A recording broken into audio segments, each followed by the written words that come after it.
It is our time. All right, I think we're live. We're live. Good morning, everybody. Good morning. Welcome to this beautiful Tuesday. Somebody give Lee a hand. He sets this whole thing up every day. And it's a learning curve every week, I tell you. Oh, and I just realized when I got here that my cup is a Starbucks cup, but it says this might be tequila. So I guess we'll just never know. I don't know. Take 30 seconds, turn to somebody next to you, tell them something you're grateful for today.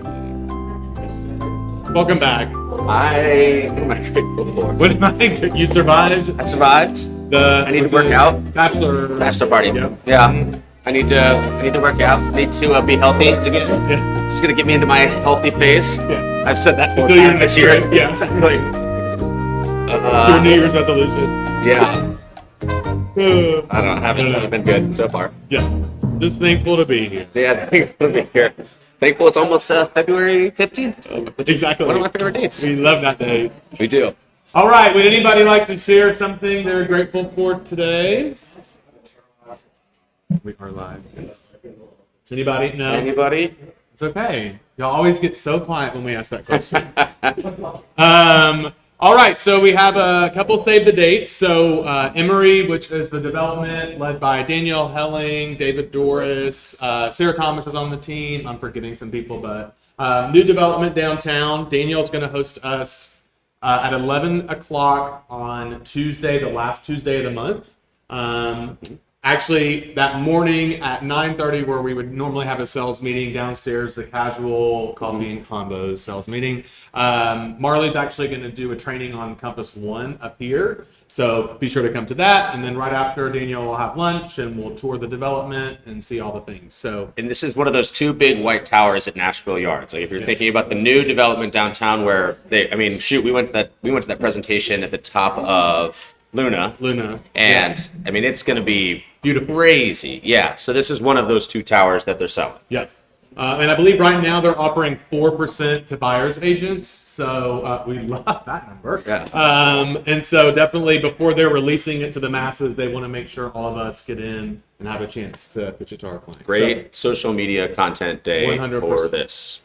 So yeah, see you there. A little bit of different way of doing things with Compass is the bills are due quarterly. So normally we pay your like $125 a month every month. Now it comes in quarterly payments. You don't have to wait till the end of the quarter. You can obviously pay if you like paying monthly and you don't want to have a bigger bill at the end. You can. But this first one will also have your E&O insurance. So just be mindful that it may be a little bit higher than normal. That. So, and it can be paid. Go ahead. So we'll pay all of it. Correct. Yes. Yeah. Or you can pay it out of closings, or you can pay it monthly. I mean, they have a lot of options that you can do within the system, but if there's no option selected, it charges at the end of the first quarter. Correct. On whatever payment you have on file. Yes. When you go in and find out. Probably settings and then billing. Settings. I would guess. That's where I believe it is, because then you can change stuff in there. Yeah. So yeah, just friendly reminder on that. Don't be surprised. We have Ninja coming up in April. Yes. Yeah. I don't want to talk about it. So please register for that if you've not taken it. We've all taken it a few times. It's great. It's a little hocus pocus. It makes you feel good, and also helps sell real estate. If you don't know what to do every day, it gives you a plan of what to do every single day. Yes. This is the final week to claim your Real Scout discount if you want to continue that service. So you should have gotten an email or multiple emails from them to do that. So all you need to do is just add your own payment method and then you're done. So just a reminder on that. Yes, Santa came early last week. We got a ton of signs. Got several calls that y'all may have not been part of that batch, so I apologize. But there's I believe two more batches in the works. So I don't really know if they went alphabetically or when you submitted, because some people submitted late and they got theirs early, so I don't know. But they are coming. We have riders and open house signs to swap out. So come see us if you need to do that. But we have all of this coming. Which is nice. You will know as soon as we know about the signs. Yes. Still waiting for mine as well. Yes. Just another friendly reminder, since we maybe lied to you a little bit, but this is required on all buyer files, even if you don't use origin point or proper rate. This is something that you need to have for compliance. Just buyer, not seller. And you also may have noticed that referral agreements are required on all of your transactions when you start going through Business Tracker. There's just a little chat box that you put. No referral applies. The reason is people were forgetting. I don't think like trying to keep the money. I just think we just forget things. So we weren't reminding the system there is a referral fee to be paid. So it will say it's required. They'll waive it if you don't have a referral. So you may see that on there. See, yes, we want you to use Steadfast. Absolutely.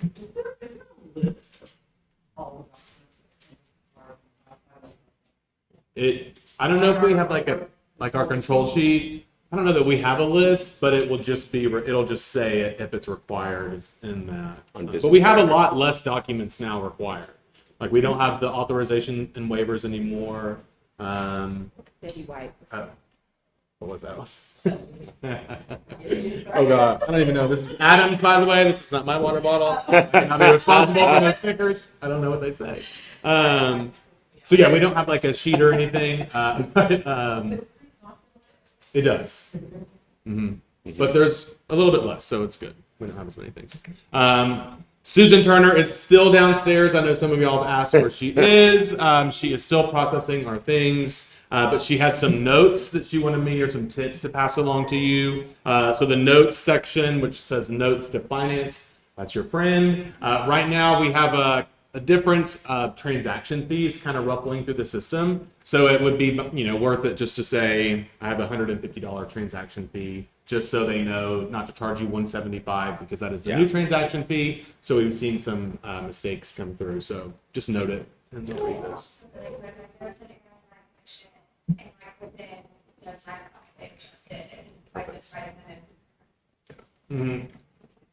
The notes are key because if they have a question, they'll wait and go to another file. So if you have that in there, then it's really valuable. When is the best time to upload your contracts? Immediately. Yes, that's for a plethora of reasons, but more so we don't want you to have to go get something signed after closing because it's kind of awkward. And some of the things we have to have signed regardless. And so as soon as you go under contract, what I would recommend is there's a unique email to that transaction in the system. When you send the files to your lender and the title company, just CC that link, and then they automatically send the documents to Business Tracker, and then you just go through and add them to which one, or use a contract to close. If paperwork is not your strong suit, we have people that it is. Checks or wire transfers. This is talking about money coming from the title company to us. We really want to wire because we can process things a lot quicker. If it's a check, it may be a few days because the check has to make its way to the bank and hit the account. So if you can request a wire from your title company, that is definitely preferred. So, yes, ma'am. Does Compass hold earnest money? We do. What do you do? So I would recommend Earnest, like we've been using in the past. When you search Compass, it'll bring up Compass and Parks Compass. There's no wrong answer. We just like to confuse you. So you can pick either one. We can do a wire. Right now, I'm causing a little ruckus because I don't want y'all sending wiring instructions because we don't want, grandma's life savings to end up in Zimbabwe because they spoofed our email. So I'm asking Compass, what is a secure way to do this? So it'll either be you can have them in Business Tracker and send them from there, which I still don't like, or you can email the transaction team, CC the buyer's agent, and say, can you please send wiring instructions? But Earnest is so easy. Earnest is the preferred method because then we don't have to deal with it. It's also And cheaper. It's about cheaper than a wire. $15 cheaper than a wire. Yeah. So I would recommend that, but we do take checks and wires. Just the wire process makes me nervous. Yep. But yes, okay, whatever you say, Susan. I just thought we had to have that in there. That's a good tip. I did use AI for this image, if you can't tell. I just said a rhinestone real estate agent at an open house, and this is what came out. So that's Kevin. So the answer is only agents in our company. So we'll have agents from Keller Williams and any other number of firms reach out to host our open houses. Trek is saying that is a violation, so we cannot do that. It's a liability issue. Same thing applies if a Keller Williams agent wants you to host their open house.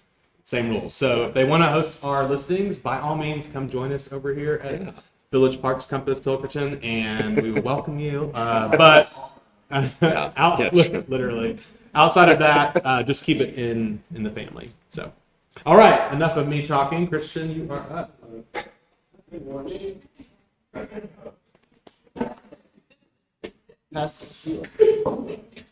are y'all today? Doing well.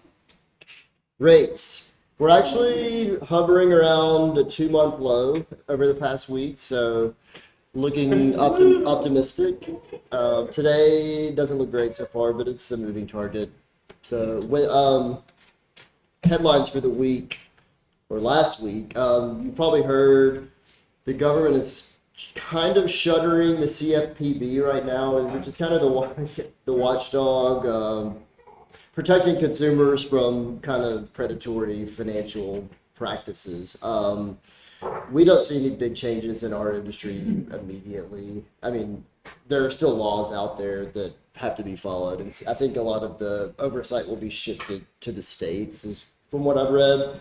I mean, in the long term, it could loosen things up a little bit, probably bring back some riskier loans, which kind of, I mean, a lot of these were implemented in 2010 after the 2008 crisis, so a lot of them are there for a reason. A lot of people think some are overboard, but a lot of them are needed. So hopefully that won't shake things up in a bad way.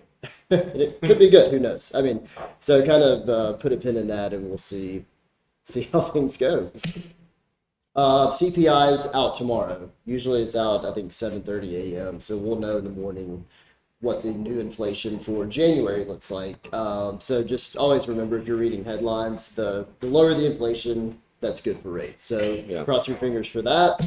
Since it's Valentine's week, just wanted to mention a couple of things that we lenders love.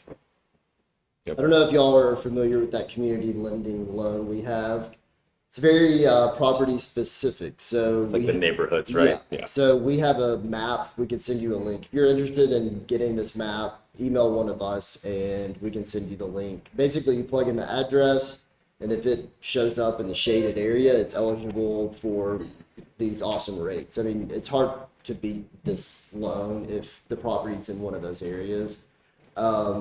North Nashville, lots of Southeast Nashville, parts of East Nashville qualify, so Madison. So it's really depending on where the property lies. Would allow us to plug in the address? Yeah. Yeah, and so I've been doing a lot of flyers for listing agents who have properties here. I mean, you can advertise a lower rate for any. You don't have to be a first-time buyer. You don't have to be making under a certain amount of income. It's just all about the property. Would highly recommend putting this. I have a listing in North Nashville, and I have this product in the public remarks so that any potential buyer looking online knows that this is an option for them, because at this point, it's trying to move product. Every little bit helps. I mean, I priced one out the other day. It was 6,875 for a regular buyer, and then this property was like 6.5. So it makes a pretty big difference. We also love not seeing a couple things on contracts. Yeah. I mean, a good loan officer will say, don't send that to me, and just kind of delete the email. But sometimes these things can get in the wrong hands, and then it's too late. So just remember who you're sending these things to. Yeah. And how you word repair negotiations matters also. Like, don't ever put in lieu of repairs. Just say It's just an seller amendment. to pay money. $5,000 in closing costs. I tell my clients too that I would, if I were on the buying side of a property, I would rather have money than repairs fixed. Obviously, there's certain situations where that can't happen just because of their financial situation or the seller's financial situation. But I always tell them that sellers are trying to get this done for as cheap as possible. And if you have the money, but you have an idea of what these things are going to cost, it's just going to be a better situation and release liability across the board. So You can put this in your pitch, and more often than not, sellers or your clients will go for it. Yeah. We also love to have some time. We do write a lot of, I mean, pre-approved a lot of people that have already made an offer, which is fine. But if you're ahead of the game, getting them in touch with your lender early is good. We have a couple different approval letters, like a pre-approval letter. We also have an underwriting approval letter. Like if you have somebody that has been pre-approved well before they're starting to look, the letter looks a lot stronger. It says that it's already been underwritten. It says, it basically rests any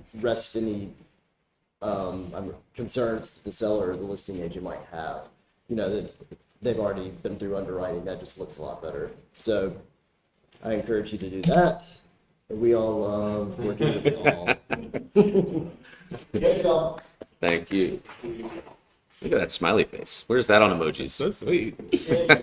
I have had a lot of recently some requests on how to do this properly. There's kind of two schools of thought. One, just a regular amendment saying the seller is going to pay the buyer $5,000 in closing with a notification form accepting the property as is. That's good. I also err on the side of people are shady, and so I don't want to sign an amendment. And then I don't want to send you the notification form before I have your signature on this amendment.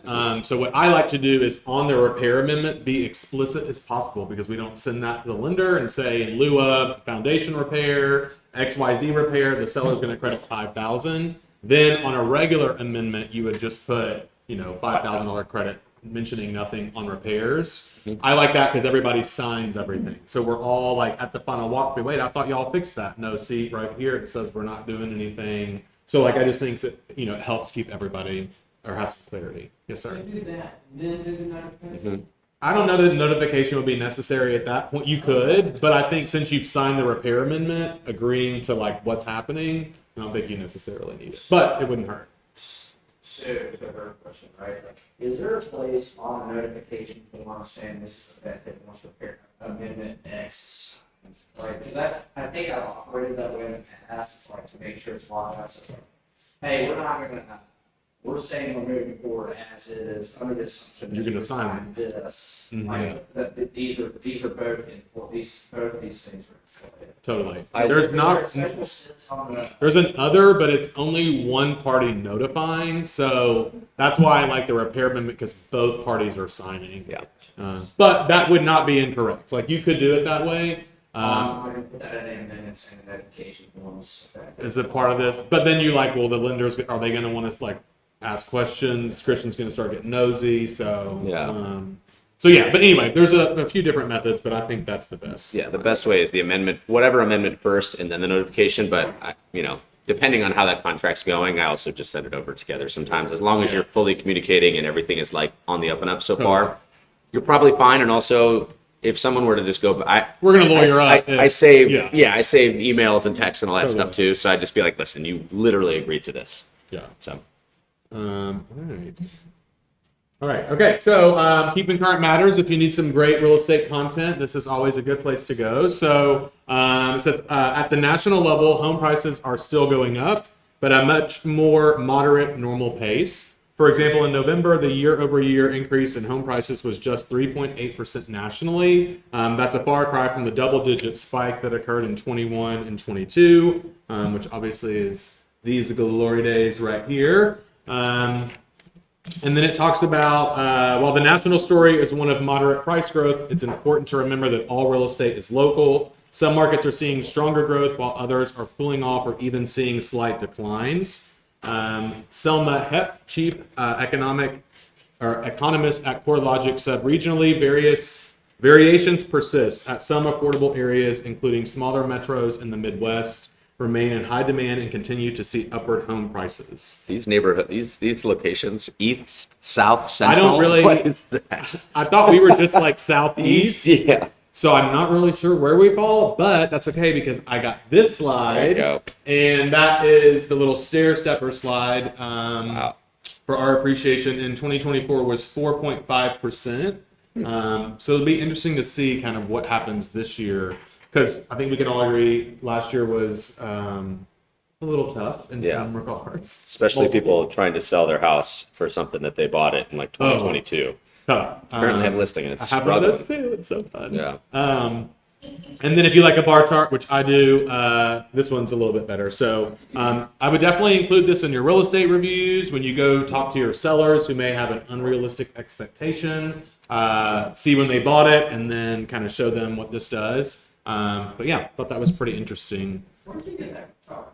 Did that come from TV Current? This one, Well, Or that, this one? yeah, well, no, the next, this one. that and the bottom. So you can do, hold on. Zachary Goodyear made this for us. Yes. I have a tiny URL that I can give you. It's tinyurl.com / FHFA Nashville. You can also find it on the FHFA website, but good luck. So this will automatically update when they do the new PDF, according to Zach. So I'm going to email the slide, so this will be on it for sure. Tiny URL.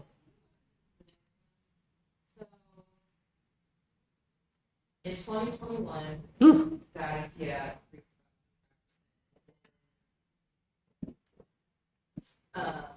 So then people saw just another additional gain, only 9%? Or Correct. did we read that? So if you bought in 2021, Yeah, the next year your property value on average increased almost 10%. so still. So still, I mean, way higher than, I mean, we're, as you can see, normal Nashville, I'd say, it was like right into here, like 5 to 6% it seems. And then the annual average is 5.9. But then as you can see, we went down in 23 and then slightly up last year because values are just holding strong, which may be because we're still paying closing costs, rate buy down. So those values are staying there. And then obviously we add a little bit when we list. And it feels different, but we're still at a low, like relatively speaking, low listings overall. Like it feels just because there's so few buyers in the market, or less than what we've been expecting over the last 5 years. But Totally. overall, there's still less listings, and I think that's probably why that number is holding steady. But once again, if interest rates dip down and buyers, I mean, it'll be back to a little bit of craziness I just just cannot because. do 2021 again. I don't know. No, my mental health. Yeah, no. Please, no. Like typing this offer. Ooh, this is so fun. We're never going to win, but Yes. I'll send it over anyway. It's my 8th offer today. All right. This was an article on Inman. Jimmy Burgess is like a real estate coach. He does YouTube videos. So he came out with 7 real estate strategies that died in 2024, which I thought was kind of interesting. And then it says, but agents keep doing them. So this is going to be like, let's all chime in. I would love to hear feedback on this. This is not me saying this is true, except for there's a couple About to I be seen, I feel like. 100% agree with. This first one is door knocking, which if you know JC Conley, he will absolutely tell you this is a lie. So door knocking, does anybody out there actively do door knocking? No, I'm from Memphis. We're not doing that. But JC Conley, I mean, he will door knock all day long and has great success with it and is really good. But I thought was interesting was prospective buyers and I can't talk today. Prospective buyers and sellers are spending an increasing amount of time on YouTube, social media, and listening to podcasts. The search-driven outlets like YouTube and social media channels do make it possible to position your message in front of your ideal client where they are digitally with much less disruption to their lives than knocking on their door. I'm not answering the door. I'll be honest. They did? Okay, there you go. I don't know, the like- millennial in me, if someone knocks on my door, I'm like, who is here? I'm Why like, are they I'm like looking through the shutters to see. I'm on my ring like, yeah. No, I'm not interested. Whatever you're selling. I don't.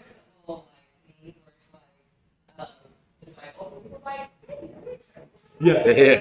Yeah, Who the heck? that's me. Yeah. I'm not. No chance. Yes. Get off my lawn. This is my place. Yeah. I did. There's no one scheduled to be here. What are you doing? Exactly. Traditional just listed and just sold postcards. So I thought the interesting part was the key to an effective just sold campaign is to make the people or the process the hero. This is an example of the front and back of a just sold card. By making the process the hero, this type of campaign helps the agent stand out from other agents while creating a higher likelihood of future listing opportunities. So I thought that was cool, especially if you got it from a door knock or however this client came to be. I think it's interesting to tell your story instead of just saying, hey, I sold this house. Look at me. Unedited listing photos from an iPhone. These have been dead. I don't know who's still doing who's them. living the, yeah, who's I reviving swear these? I will call you immediately and release your license. No. What's just kidding. the ninja saying that your next listing is embedded in your current listing? You have to Yes. remember that anybody who's thinking about potentially selling with you, listing with you, is looking at your previous listings. And Yes. if they look like trash, It's just you can spend at the bare minimum $150 on professional photos. I know all these listings and buyers are making thousands of dollars. So just a friendly reminder, don't do that. So those died hopefully forever. Okay, I love the 3 Ps of marketing and real estate. You put a sign in the MLS, or you put the listing in the MLS, put the sign in the yard, and pray for a buyer. So that's kind of going away. Obviously, that we still do those things. Now a little bit different with the 3-phase marketing approach. We can have a different strategy. But that's the bare minimum. So like think outside the box. Are you writing handwritten notes to the neighbors, inviting them to the open house, or, what are you doing to make yourself feel different? Because your client will ask you at some point, if it's not going well, besides you putting it on the internet and sticking the sign in the yard, what else have you done to sell my property? And if you never had that question to ask, you will. So yeah, just thinking outside the box of other marketing ideas. Blog posts. Does anybody do blog posts in here? No. Now with ChatGPT, you can get a blog done in like less than 2 seconds. So it's kind of just taking a different strategy to these. Does anybody use LinkedIn as a marketing tool? Yeah. Have you had success? Love it. I do the back at me or whatever, the automated thing, just to have a presence there. But yeah, I mean, I get the connection emails. That's all I know about LinkedIn. So, but I do know that it is a source for people. Professionals are on there, obviously. So maybe if you're going to write a blog, put it in front of your LinkedIn audience and not your Twitter audience. I don't know.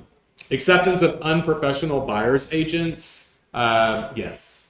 So obviously we're at a time where our compensation isn't broadcasted and guaranteed. Just make sure that, like, if you're the buyer's agent, it's not the listing agent's job to call the lender for an update. Like, that's what you're getting paid to do. It's your job to keep the listing agent informed. I think sometimes when we think, like, especially if the deal's like kind of getting spicy and we don't have an update, maybe that is the update. Like, hey, I haven't heard from the lender yet. I will let you know. And you can just copy and paste that text message to me every single day. That way I can tell my client, me and the agent connected, we're still waiting on an update. I think sometimes when we don't have an update, we kind of get scared and we don't want to like say anything, but like that's worse in my opinion. I like to keep, I try to tell any other agent, I try to make their life easier, whether that's they can literally copy and paste my message to their client, where they can screenshot it. Keeping them happy makes everybody happy as well, because then there's no tension. Totally. Waiting for interest rates to come down. Our favorite thing buyers are saying right now. I was listening to a podcast, and a good response to that was, okay, that sounds good. What interest rate would you be interested in? Or what rates come down to what? And then have them respond, because then as soon as rates start dropping, I'm going to call Zach and say, hey, rates are at 5.5 today or 6 today. You said that was your magic rate. So just still have these conversations with them. But yeah. Or you can even have, if they say, oh, it's a 6% interest rate, you can have those conversations about a 3-2-1 buy. You can be like, hey, we can actually get you there today. Yeah. If that's the actual number, then you're not just lying to me. Buyers are liars. We would all love interest rates to come down. Yeah. To what, Yeah. And then trends come and go, but professional agents adjust their businesses and succeed. Now is a great time to take a hard look at your daily activities and see if there may be adjustments that you can make that will lead to more success. We're kind of slow right now. Every January and February, I'm really good with my real estate reviews, and then like something happens and I just like don't do them the rest of the year. So like for me, I'm telling y'all all that so you can, every time you see me, ask me if I've done my real estate reviews for the month.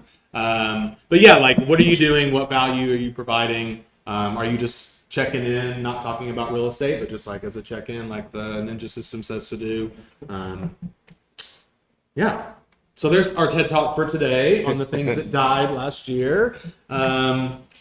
This was something that Tyler Graham showed me when he was here last week. Who remembers, what was it called? Not Real Scout.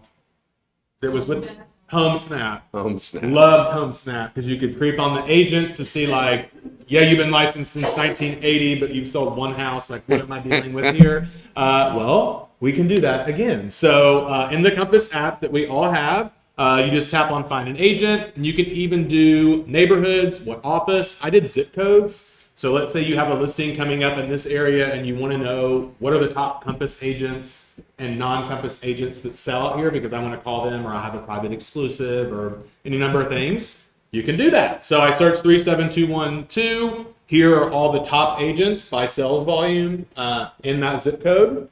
You can do Compass, and you can also do non-Compass. Pretty interesting to see that there. And then you can also sort, if you want low deals, high deals. I think most of the time you're going to look to see who's selling the most out here.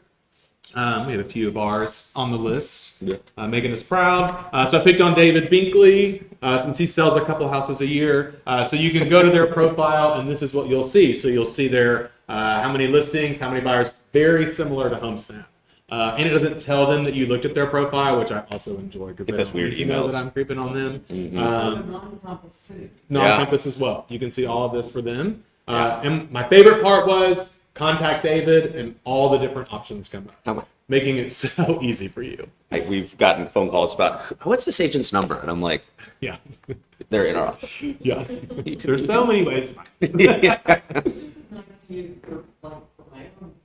Totally. Yeah. Or like, I did not search out of state, but I would imagine you could probably do a Compass agent search out of state. I don't know about non-Compass, but that may be something. Maybe to send try. zip codes. But yeah. Zip codes. Now, the title showed us a feature, remember it was showing us, when you, and I don't know where it is, but Somewhere. I'll give you the description so I you love can it. ask Marley later. But you can go on like your listing and then like pick the top agents who've done business in that zip code or area. Oh, maybe in Insights, maybe? Yeah. Yeah. Okay. Or even on your listings, maybe, and click in. So, yeah. But that's, I don't know if that one takes you to all of their like deals, but it does. It tells you like what deals. So like if you're doing an open house or a broker's open or something like that, you can reach out specifically to agents who have sold it. Totally. We get a lot of requests for us to pull this information, and sometimes it's like dicey on trying to get it. So this would be a great tool to use for sure. Yeah, this is nice. All right. Sticky Favorite situation. part of the day. I'll kick it off, and then I'm passing it over to Zachary. Zachary. Inspection days, counting them and when they start. So as a reminder, your inspection plus your resolution is not your full time. If you have a 7-day inspection period and you send your proposal over on day 3, inspection period has ended, resolution period has begun. If inspection or resolution ends on the weekend or a holiday, like Monday is President's Day, yes, we're open. Then it would roll to the following day because that's a national holiday. You count. Well, counts. you count, but you just go to the next business day. Yeah. If it you ends count. on a Saturday, you would just then that's push it to Monday. Inspection period ends on a Saturday, you get rolled Yep. Correct. Tuesday. And Tuesday this week. Yeah. Also, Every- some confusion is like usually around Christmas time, or Thanksgiving. Like if there's a holiday in the middle of your inspection period, that's a normal day. It counts just as well. All days count. Yes. It's just on where it ends. Where it ends. All days count. So, like, if you're starting on a Friday, days 1 and 2 are Saturday and Sunday. But if Yep. it ends on a Saturday and Sunday, it rolls. Or if it ends on Thanksgiving, it rolls. Yes. Same with earnest money. Yes. Yeah, there's a few that like don't completion of repairs don't roll, closing day, Offer expiration. offer expiration, and there's one more. What's the last one, y'all? Possession. Which usually, hopefully, is the same. But Yeah. so yeah, just a friendly reminder on that. I know that sometimes can get confusing. So tell us about this spicy deal. Yeah. So in this situation, our agent represented the buyer on a deal. They were buying an HPR. They did a 30-day window, basically 2 days before closing. The lender called them and said that they asked them, wait, is this a condominium rather than a single-family home? So the lender wrote the entire loan wrong, said they needed to rewrite the loan as a condominium, would take 21 days. Seller said, that's perfectly fine. I understand. Mistakes happen. They rewrote the loan, got to day 21, and they said, well, we need 2 more days to finish this up. And the seller said, no, we're not signing another extension. What do you do? what is your recourse? So it's been 50, it was about 51 days when the seller decided not to sign a closing date amendment. Do they have another? Sometimes people are just dumb with people. Yeah. I don't know. They said it felt like a digging the heels in situation. They just said, we've been waiting this long and we're not.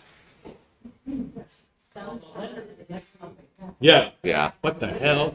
We don't have CFPB anymore. Give me this terrible Yeah, loan. Yep.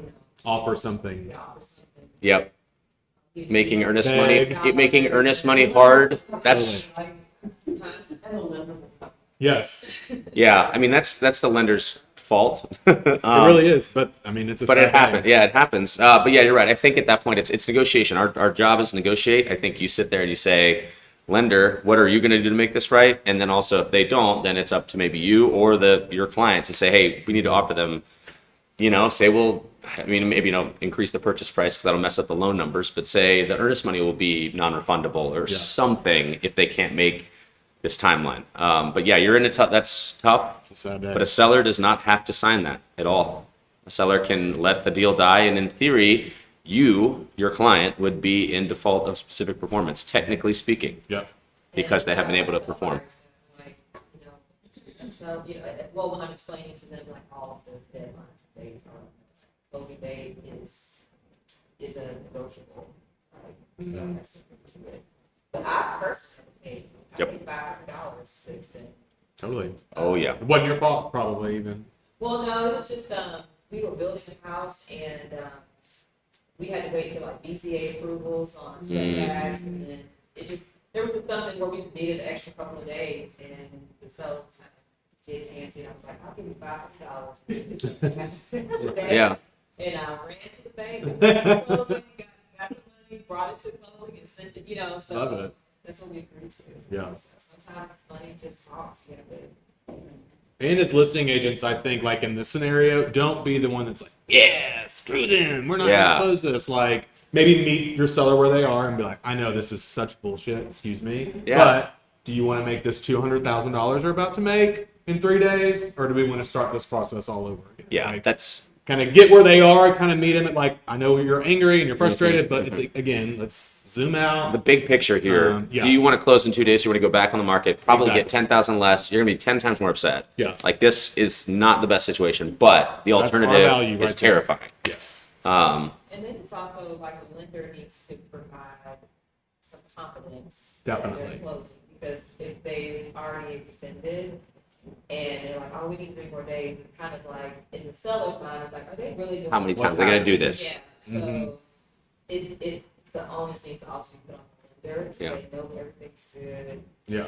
Yeah, maybe a phone call from the lender. Like, let's I'll get on a conference call here and we'll talk through the lender's situation. So, Definitely. yeah, that's unfortunate, but it happens.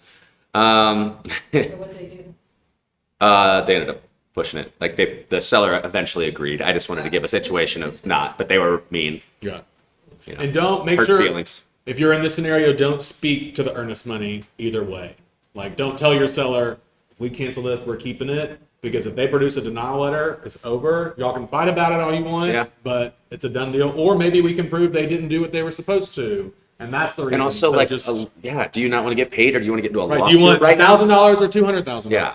The earnest money going even is problematic too, because that counts towards their down payment or whatever other fee. So Yeah. any cash really is coming out of pocket. Yeah. Totally. for- Yep. Yeah. It was, the lender actually showed up to this closing and I was like, But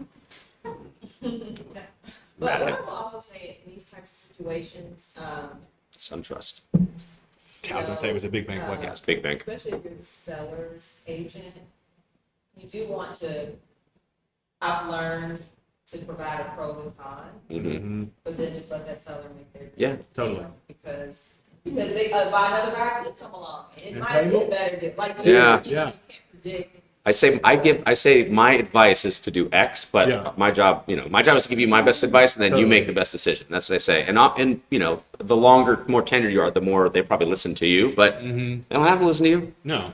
It's I was gonna say, too, don't be afraid to talk to the lender.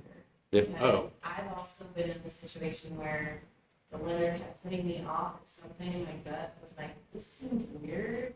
And we had done this like delay 2 times and extend and like this whole thing. And he was just like, we're gonna get it done. He seemed way too motivated. And so I called like his superior, and he was like, we don't even have a loan for this. He hadn't even done it. He like put it in the drawer and shut it or something. Ugh. So if you feel like this is something weird, then also maybe like Don't be afraid to insert go yourself. beyond that person's word, because there's a lot of people that work on loan. Yeah. And if that person says it's getting done, but you're like, we already delayed it twice. That's Yeah. weird. That's not a normal scenario.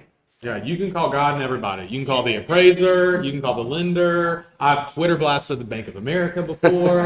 How did that work for you? The customer service immediately Really? like tweeted me back when it was Twitter. It's pretty sassy though. And that's an area that felt bad for the seller, because they said, okay, we'll give you more time, we'll give you more time. Ugh. And then we had to say, like, it's done. Yeah. You know? So, And once again, it's not our. Sometimes the lenders. I mean, sometimes buyers are lying. There was one person that there was. Ooh, that's a good situation. But someone lost their job and then had their friend write a letter from their boss confirming their income. Well, that's mortgage fraud. Yeah. And the agent. That's it was FBI this involvement. agent's first deal ever, and their buyer lied about how having a job. Awful. Oh. That was a fun one to have that conversation with. Terrible. All right, last one. Your seller says the house is haunted, and then after somebody died a couple years ago, right before you list the property, what do you need to disclose? Nothing, unless there was a adverse fact or material defect based on these things. Yeah. If the ghost is knocking down walls, You're at the Franklin office, and Yeah. crosses appear out of nowhere, Yeah. which is a true story. Don't disclose it. Yeah. Just sell Yeah. it very quickly. Yeah, that's the thing, is it has to be an adverse fact, and you don't have to, let's just say, I don't know, I don't even know what to say here. Let's say that, I don't know, like what?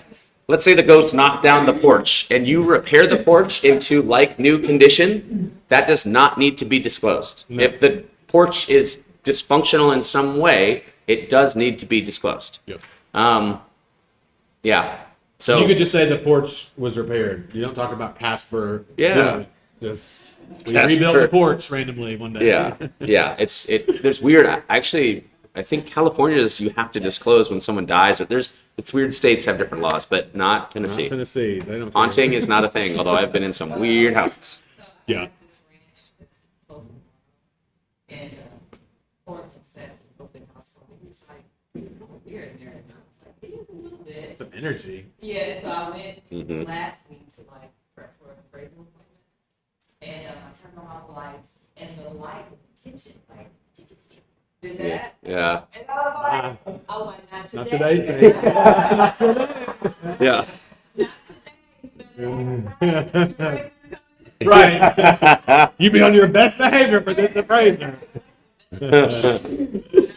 That's funny. Yeah, the Franklin office is for real haunted though. People have Is it the heard. Franklin Village one? Yes. The Red House. People have heard cabinets slamming, and they're soft closed, by the way. Crosses literally appeared on the cabinets. What happened? What? Crosses. I'm not lying to y'all unless Angela Gardner is doing it. The Red House, haunted for sure. People have been there and heard doors closed or cabinets open and closed. Yes. Yeah. Okay. Like on the cabinet. I wish I had a picture. Angela, send us a picture. It's wild. They've even had like Don't someone send go me out that- there and don't send me stage that it picture. I and don't do need to like see a that. whole exorcism and everything. But that ghost hates realtors because it is not going I was anywhere. gonna say, how does the ghost feel about the change in branding? Yeah, yeah, they love company. All right, so some takeaways today. We don't have to talk about ghosts on the property condition disclosure. The Yeah. Red House is haunted. Yeah, These are the nuggets you come for. yeah. No, don't go there alone. How's everybody doing? Had two people come through in North Nashville on Buchanan.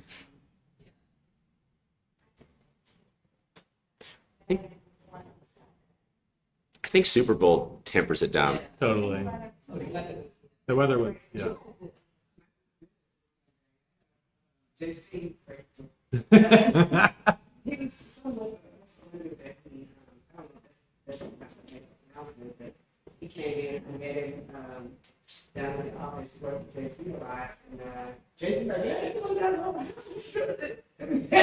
JC's So he came down and did it with me, and we did, we kind of like, I kind of like promoted, like, the Super Bowl, and the weather was yucky, but I just kind of like, you know, have free game with me, and, you know, make a pick for the, we get the women's Super Bowl for a chance to get, because I know people don't like to sign in sometimes, and, you know, Oh, that's smart. get them for a chance to win and a gift card, so everybody can participate.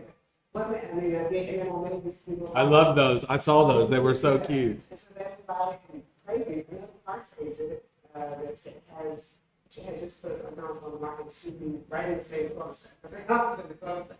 So it was like 2 doors up from us. So every time I'm out there, like, are you missing that one too? You know, like I love engaged in the conversation. I think a lot of neighbors think they know, because he was Nice. oh, but one did come and she was like, I wanted to come because my sister is blah, blah, blah. And so she got to talking about her sister is thinking about selling, you know, in a little while. And blah, blah. I got your information. So they just coming with the little cars over there. But then there were families. Like, it looked like I had more foot traffic because there were like groups of people. And the agent brought family. I mean, it was like 6 of them. They all came. And then the next agent that came, it was another family. So it was like 5 of them together. So it just, Love there it. was a lot of people in there, but they were all the same group. Then there was the neighbors, and there was a couple of couples that came and that were, and so it actually, for the weather, it was, I was very pleased. Totally. Knocking those doors, that's what probably really did it for sure. Did you, how many, like, did you just do like a cul-de-sac? I just did a cul-de-sac, so I would have been like maybe 15 hours or something like that. And I never leave it on the basket. It's two. Get it once. I'm hoping post football is done now, so Sundays are open. So Yeah. I'm thinking that'll. I feel like that'll pick up Sunday activity. Maybe. I'm just trying to bring it into the world. Yeah. Yeah. Please. I have a question. I did, so when someone meets a Zillow agent.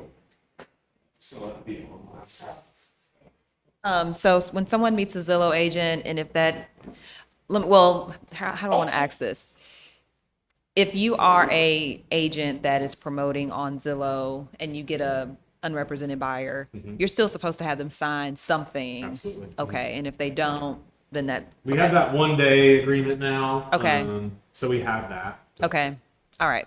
That's all I wanted to know. All right. Well, hold that thought. Any coming soons or private exclusives y'all would like to pitch today? Huh? Okay. Yeah. The ones that are the closest. Say your name. Hi, Uh, I'm Sydney Salati. Okay.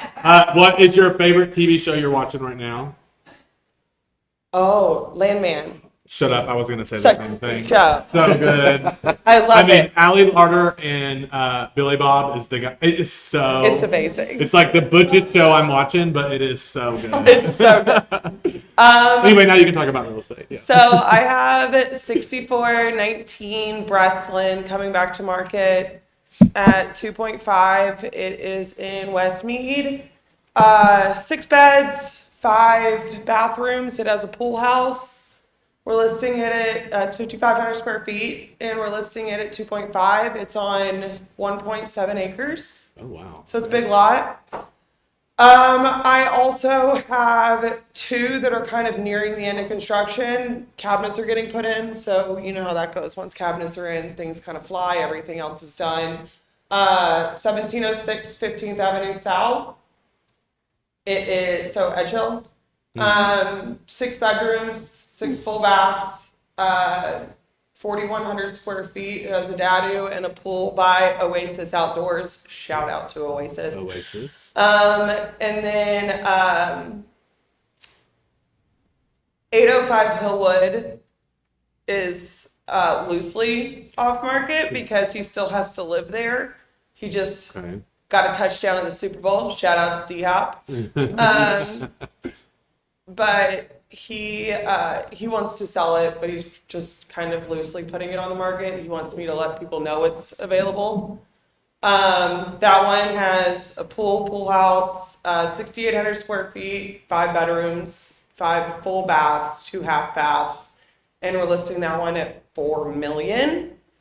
And then the last one that is close to completion is 1505 Cedar, asking 4.1. It's on a double lot in 12 South. It's got a 3-car garage, an oversized dadu, 6,000 square feet, one of the best backyards you will ever see.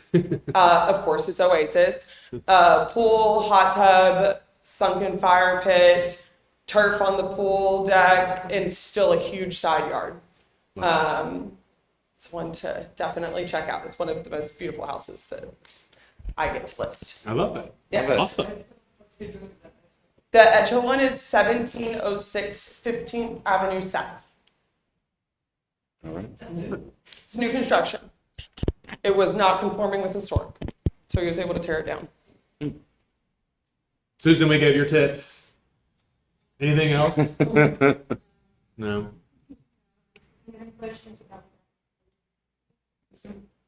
All right. Anybody else? All right. Thank y'all for coming today. Thank y'all We'll for see you being here. next time. Appreciate it. Goodbye, everybody. Bye. What do I do with that? Yolanda said, Landman is so good. Landman is so good.